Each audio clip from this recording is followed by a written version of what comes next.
Hello, everyone. My name is Dara, and this is Dear Hallmark. This is a space where I nerd out normally on Hallmark content, but for this video, I will be talking about Lifetime Christmas movies, which is why it is aptly titled Dear Lifetime, It's Christmas, because we gotta check on Lifetime only during the holidays. You know those extended family members that you only get with during the holidays and Thanksgiving? That's what this is in a review format.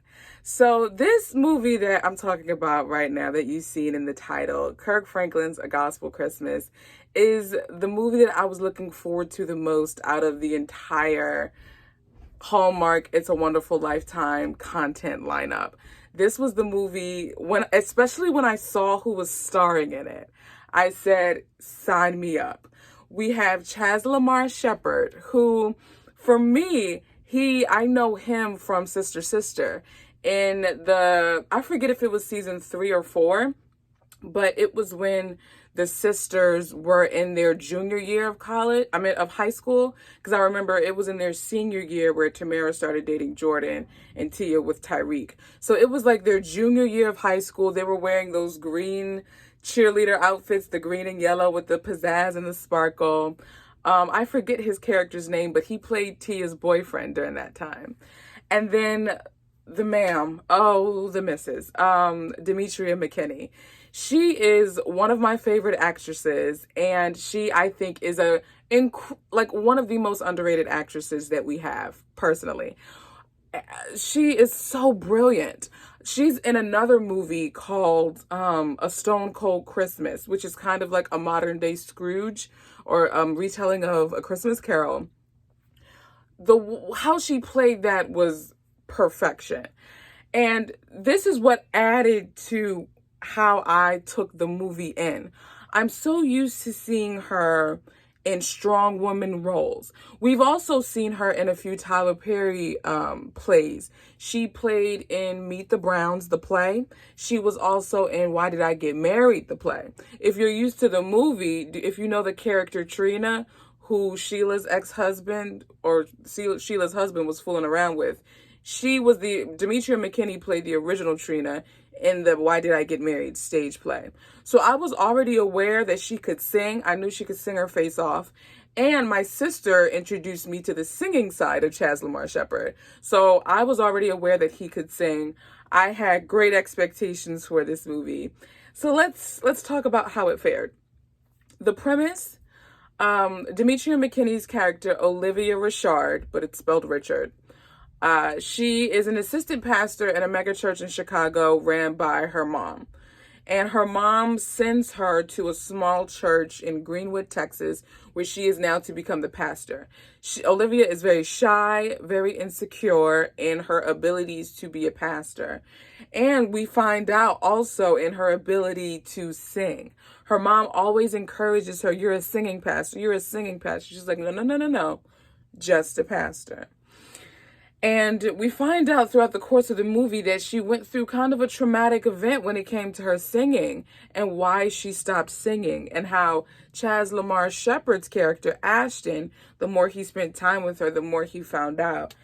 And it can be a slow movie for people who already don't know the actors that are in it and who kind of have like no prior knowledge to who's in it. I personally think so. Also, the woman who played Sister Ida, I know her. She plays one of the aunties in one of my favorite Up TV Christmas movie series, The Chandler Family Christmas. Oh my goodness, that one stars in the first one. It had Brad James and I believe her name is Mylena Williams. She's from Soul Food. One of my all-time favorite Christmas movies, which is called, oh my gosh, why can't I think of the name of it now? The name escapes me. I'll have to put it in the description box. But the first installment of that movie, and then it's, Marry Me for Christmas. I think it's called Marry Me for Christmas. And how did I get there? Oh, yes, that's where Sister Ida came from. So I was aware of her too. I loved the woman, Sister D, who played kind of the administrative assistant to Pastor Olivia, and how she welcomed her in with this sweet Southern lemonade charm. And Sister Ida was the gust of wind that was bringing in a storm. How Olivia got there, Sister Ida's brother, who was the pastor, he passed away. So she was grieving. Everyone was kind of letting her get away with being mean to Olivia, just putting it under the guise that she was grieving. I didn't like that, because I felt like they really weren't sticking up for Olivia, because Sister Ida was saying some pretty mean things. Like, she was coming at Olivia really, really hard. They called her Livy during the movie. They were coming at Livy really hard, and I didn't appreciate that. I really didn't like exactly how mean and villainous she was. One of my favorite scenes is when, as Pastor Olivia was like her first Sunday, giving her first sermon, she said, "We're going to allow the choir to sing a song." She sat down. The minute the choir opened their mouth, she turned around like, Demetria McKinney is so cool. And I think what added to, sorry y'all, there's like a hair in my face. Get out. Okay. But what added to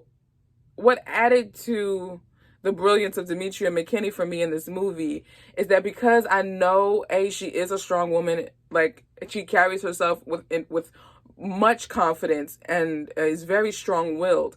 To see her play someone a little bit more demure and a little bit more insecure, I was like, yo, look at Demetria go. Like, I really appreciated seeing that side of her.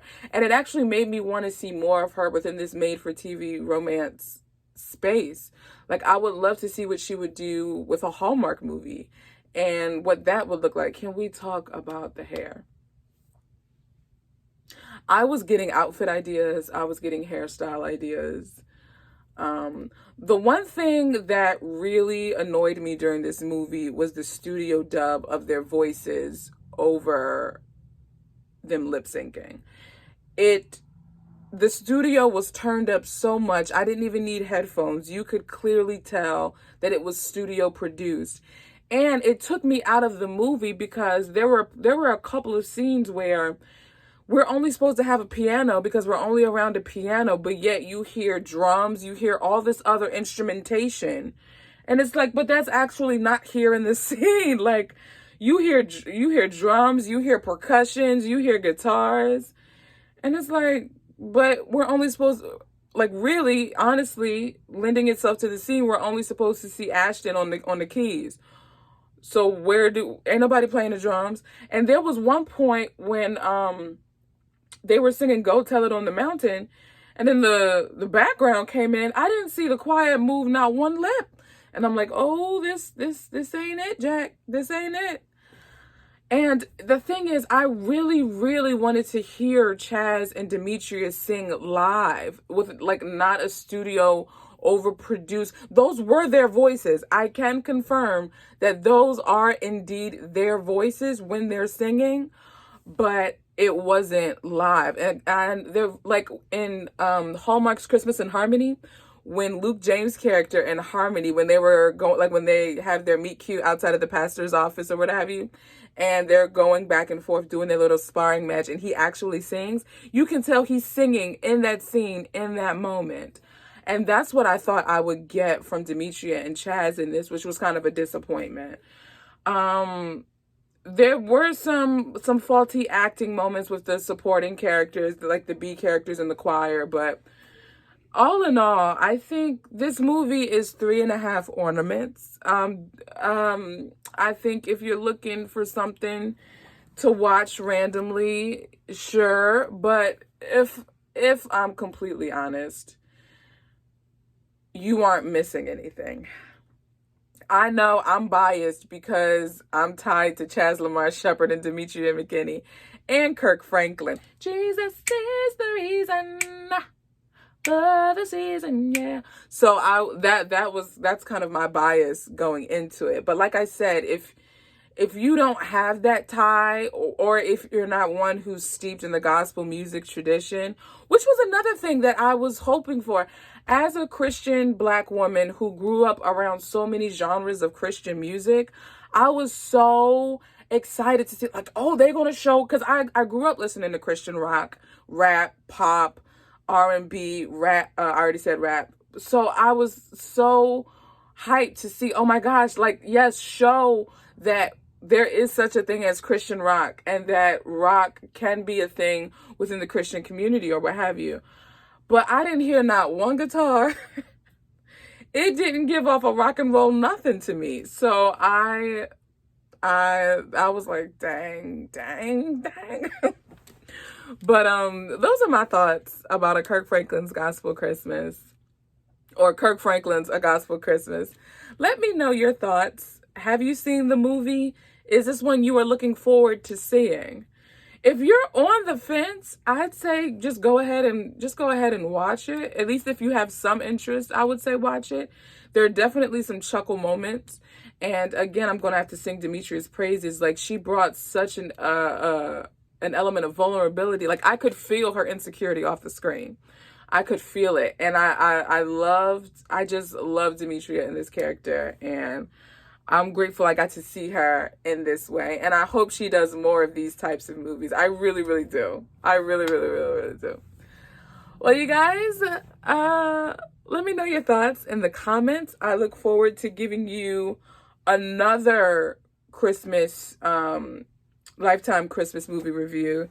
This is actually good because I'm taking a break from the Hallmark just for a change. I watched GAC's Royally Wrapped Christmas, which I'm going to review for the podcast. So if you aren't following the Dear Hallmark podcast, be sure to subscribe. There is a link in the description box. I reviewed 2 GAC movies on there so far. I reviewed An Autumn Romance with Jessica Lowndes and Chad Michael Murray. And I reviewed Angel Falls Christmas with Jessica Lowndes and Chad Michael Murray. But I'm planning to do a couple of more for the podcast.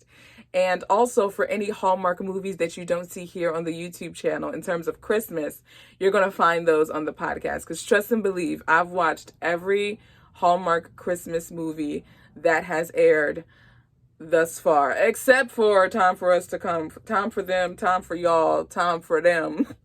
What did they do? Time for Them, Mom and Them, Come Home for Christmas. I'm just kidding. No, what is it? The one with Brendan Penny and Jesse Schramm. That's the one that I have to watch, and then I'll be caught up, and then I can tackle this week's. But yeah, be sure to follow Dear Hallmark on Instagram, because I also do Insta story reactions sometimes while I'm watching the movies. So like in the highlights so far, I have an Insta story reaction to Holiday in Harlem, Christmas in Castle Heart, and Royally Wrapped Christmas. You'll find that in the highlights on Dear Hallmark's Instagram. And that link is also in the description box for your leisure. So with that being said, I will talk to you guys in the next video.